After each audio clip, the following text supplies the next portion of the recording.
सन 1931 में अंग्रेजों ने भारत में अंतिम जातिवार जनगणना की थी, जिसमें वर्तमान राजस्थान के तत्कालीन क्षेत्र में सर्वाधिक जनसंख्या जाट कौम की थी।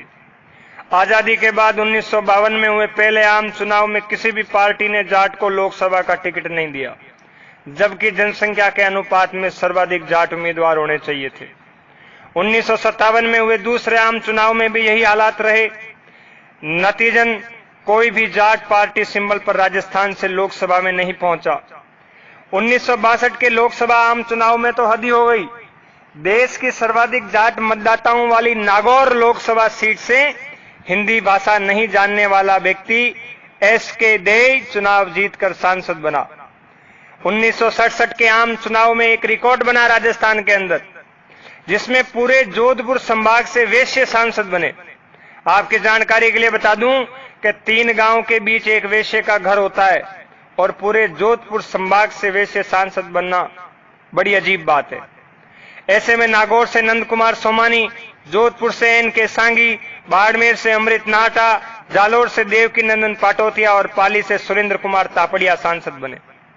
ये आंकड़े आपको इसलिए बता रहा हूं क्योंकि जाट जब दूसरों को वोट देते रहे, पार्टियों के बंधुआ मजदूर की भांति दरी और झंडे उठाते रहे, तब तक जाट ठीक थे, तब तक जाट अच्छे थे।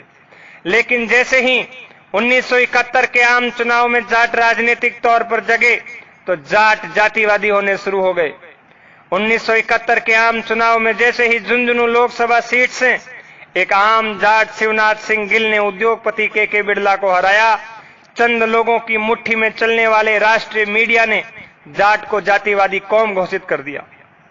आज प्रदेश से 8 लोकसभा और 2 राज्यसभा सांसद जाट हैं।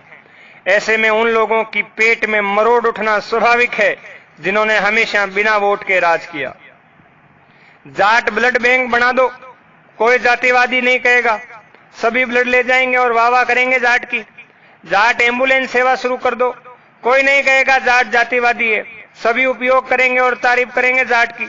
लेकिन जैसे ही जाट राजनीति के हक की बात करेगा, सभी राष्ट्रवाद चिल्लाना शुरू कर देंगे। उन्हें पता है कि संख्या बल में जाटों के सामने टिक नहीं पाएंगे, इसलिए जातिवाद का हवा खड़ा कर जाट कौम को राजनीति में हाशिए पर धकेलना चाहते हैं। बाबा साहब अंबेडकर ने कहा था, 100 तालों की एक ही चाबी राजनीति। इसलिए बिना जातिवाद और राष्ट्रवाद के नारों की परवाह किए गैर कांग्रेस बीजेपी का राजनीतिक विकल्प खड़ा करने तक संघर्ष जारी रखें। 2018 इसके लिए निर्णायक वर्ष होगा। याद रखें, 2018 आजादी के बाद से ही अपने राजनीतिक हक से वंचित रही प्रदेश की खेतीहार जातियां एक ऐसा फ्रंट बनाना चाहती हैं जो उन्हें अधिकार दिला सके। इन जातियों का कॉमन एजेंडा है खेतों को पानी मिले, फसल का दाम मिले, भ्रष्टाचार से मुक्ति मिले, युवाओं को रोजगार मिले और राजस्थान की विधानसभा में उनके अपने आदर्श स्थापित हों। अल्पसंख्यक लोगों द्वारा बहुसंख्यक लोगों पर राज करने में जिन 2 शब्दों का सबसे बड़ा योगदान रहा वह है जातिवाद और राष्ट्रवाद। अतः इन शब्दों से डरे नहीं।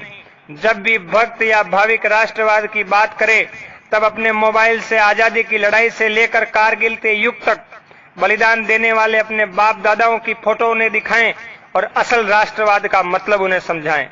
अब उनके झांसे में नहीं आएंगे। सत्ता के शिखर पर गांव, गरीब, मजदूर, किसान को पहुंच